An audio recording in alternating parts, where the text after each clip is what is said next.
Jelly Kevin here, and today I'm going to be heading over to Neon Retro Arcade in Pasadena.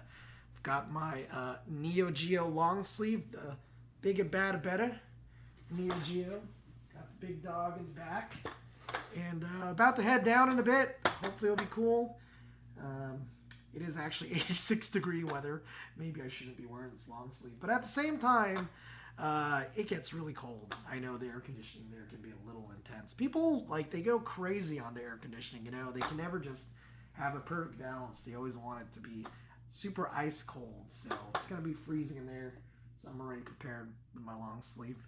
Haven't decided if I should walk there. Maybe I should skateboard there. I'm not entirely sure.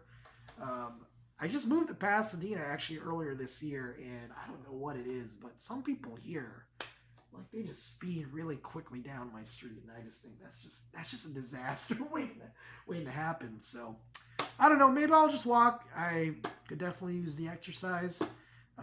This definitely harkens back to my youth. I used to actually walk, or I would bike to Power Station in the South Bay Pavilion, better known as the Carson Mall. But yeah, I'll be walking roughly, I think it's less than a mile over to Neon Retro, and hopefully play some games. And yeah, let's go check it out. Just letting you guys know, this is the grand reopening, post-vaccine. I don't want to say post-pandemic. About halfway there. It's a laundromat. They actually have a Marvel vs. Capcom 1 in there. When I was younger, that's used to be where you play, but we're going to go to the arcade.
Guys, so that was a very casual look at Neon Retro Arcade in Pasadena, California.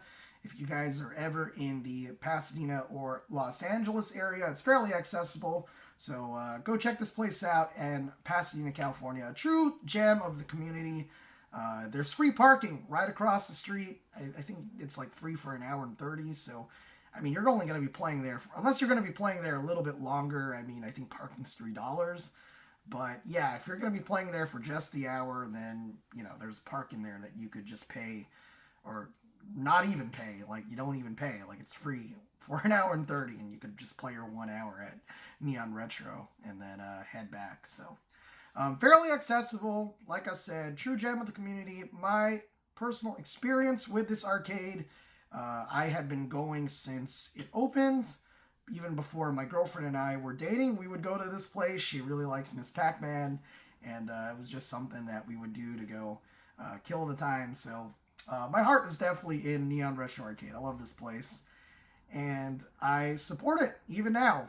post-vaccine, post-shutdowns, when I heard that they're reopening, okay, I gotta go. I gotta go on day one and support this place because I love this place. And if you love arcades and retro games as much as I do, you should definitely go check it out. Now, the model for this place is pay by the hour. So if you have $15, you could play as much as you want, unlimited play for an hour, which, depending on your perspective, that might be a lot, might be too little. I don't know, whatever you think about. But me personally, I think that's a steal. $15 for unlimited access to these arcade games for an hour is pretty good because let's be real, how many of us own arcade games in our living room? I mean, I have the Final Fight cabinet, the arcade 1-up one, but actually play on an authentic one that, lived through the 90s, that's not a common thing that a lot of people get to say they can do. So going to Neon Retro just for that novelty is part of the reason why you should go check out this place. There is kind of more of an atmosphere of a family atmosphere. You'll see a lot of kids there. You'll see a lot of couples there, which is perfectly fine. You want to have that casual access to arcade games. I think, there's a problem when you only cater to hardcores, right? So if this arcade caters to the younger audience, it's kind of neat because you're getting the new blood to play these old games that I think they otherwise would not even try or be interested in. And that's a shame because these arcade games hold up. They're still good, it's not like these games are obsolete. Like they're like, you see kids really get into these games.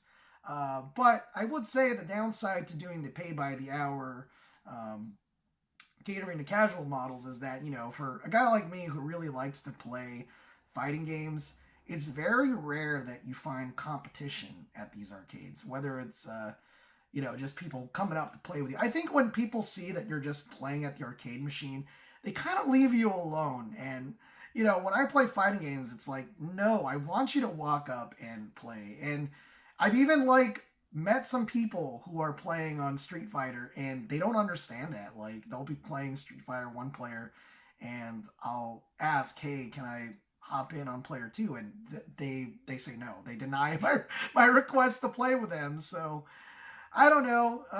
That's something that I think when you go with the model of pay by the quarter and, I think people, it's just understood that you're more of like, hey, you can challenge. Whereas some people, I think they're too young to remember that fighting games are, they're fighting games. You could get any kind of fun, any kind of entertainment out of it. But hey, fighting games at the end of the day are competitive by nature, and the most fun you could have is when you're playing against someone else. At least that's my perspective of things. So. Not saying that I haven't had some good battles at Neon Retro Arcade. I'm just saying they're few and far between. Most oftentimes, either A, people are too shy to play, or B, they don't understand that that's how these games are supposed to be played, or C, you're playing a kid, and, they don't know how to do anything. So, yeah, you guys could probably see in the video there was a huge mix of games. So if you like the 70s stuff, you got your Donkey Kongs, you got your Frogger, you got your Dig Dug, you got Pac-Man. They didn't have Miss Pac-Man out this time, but before they always rotate the games that they have there. So don't. I mean, that's kind of don't think that everything that's there is just set in stone. If you don't see a game you like, I think you could actually even go on their website and request certain games. So yeah, you got your 70s games there, your 70s and 80s games. But you also have your 90s games there too. There's a lot of fighters, 90s and 2000 fighting games. So you have Street Fighter 2 Turbo, you have JoJo's Bizarre Adventure, you have Capcom versus SNK 1, you have Soul Calibur 2. So a lot of things you can check out. They have their Neo Geo with KOF 98, 3 Count Bout, Puzzle Bobble, and whatever the soccer game is. I forgot the name of it. And then you have beat 'em ups, so you have your Ninja Turtles, you have your Final Fight, you have your gun-based games. Police Trainer is there, classic game that I used to sneak into a college campus. I never went to Cal State Dominguez Hills, it's a local college around here, but I used to go there just to play Alpha 3 and Police Trainer. So It was kind of neat to play that. And then they also have their racing games. I'm sure you guys saw in the video there was a Mario Kart game and a SpongeBob game, but they're always in use. So I actually did not get a chance to try those, but hopefully I'll get a chance to try those next time I go. So I can tell you guys, you know, what that's like. Hey guys, so my phone actually overheated and ran out of storage, so I think that's a good sign that that's a good place to cut off this video. I could go on for hours talking about JoJo's Bizarre Adventure and Capcom vs. SNK 1, games that I was particularly really enjoying while I was there, but we'll save that for another time. But hopefully you guys enjoyed this video. Thank you guys so much for watching, and have a wonderful day. Bye!